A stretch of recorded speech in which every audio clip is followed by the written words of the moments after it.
Hi, thank you for joining me on the mat again, and welcome to the continuation of the yamas, which is the first of the 8 limbs of yoga. So today we're going to talk about Satya, which is truthfulness or non-deceit. So how can you incorporate truthfulness, non-deceit into your practice? It goes beyond just telling the truth and not lying. There's the idea of being true to yourself and being authentic. So your yoga practice and where you are in your yoga practice. Maybe you've been practicing for many years, or maybe you're a new yogi, but just kind of embracing where you are in your practice. Embracing where you are on that day. Your practice in each position might look a little bit different each day. So kind of stemming off of the first limb where we talked about to do no harm, we're going to take it one more step and to just kind of accept who you are in that moment. So I'll invite you to take a deep breath here. Exhale, dropping your arms down, shoulders away from ears. Settling into the mat. Really engaging the sensation of your sit bones on the mat. We're going to set an intention for our practice here to be authentic in our postures, and let that be an allegory for being authentic in our life. I'll invite you to just come into a tabletop position. We're going to find our solid foundation here with our hips over knees and our shoulders over wrists. Coming into a few cat-cow positions, just opening up the spine. First, we'll find the neutral spine. Inhale, bringing your crown long, lengthening out the cervical vertebra of the neck. And really bring awareness to where your hands and knees touch the mat, finding that solid foundation. Inhale, we gaze up, dropping our belly.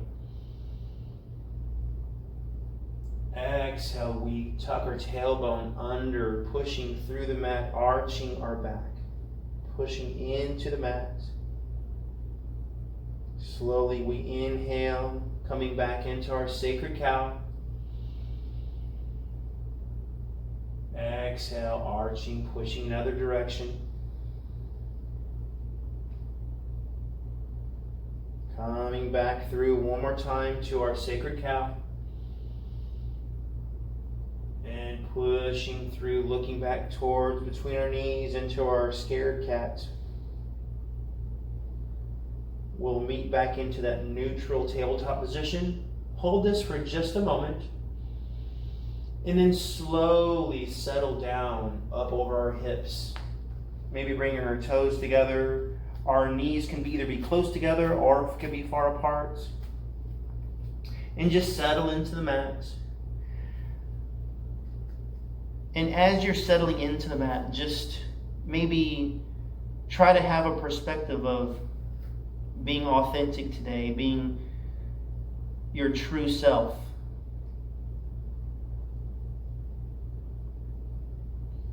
Just embracing where your body is and the feeling without judging the sensation. Just notice the sensation.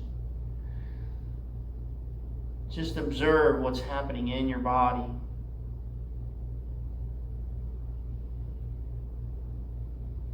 Being true to oneself sometimes is just backing off of a pose that maybe is not serving you well that day. You can always come back into our child's position, our child's pose. Let's come back into a tabletop position. You can always come back into that child's pose. It's a great rest position.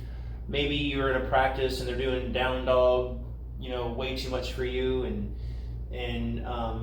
there's nothing wrong with challenging yourself a little bit, but you have to know who you are that day and be authentic.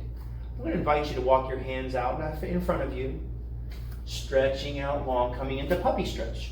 Just allowing your head to come down, stretching out the shoulder. Now our hips are still over knees, so that hasn't changed. It's kind of like that tabletop position.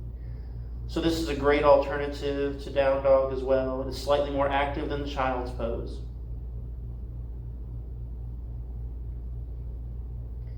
We can walk our hands back up into our tabletop position. And then swing our feet back around so we can come and meet into our Sukhasana. So we're continuing to just explore the yamas. Just remember to incorporate honesty and truthfulness in your practice, being true to yourself, being authentic. And it's a lot more than just not lying. It's a lot more than just telling the truth. It really incorporates the ideas that you can be who you should be. And sometimes that's only through self-exploration. Thank you again for joining me on the mat.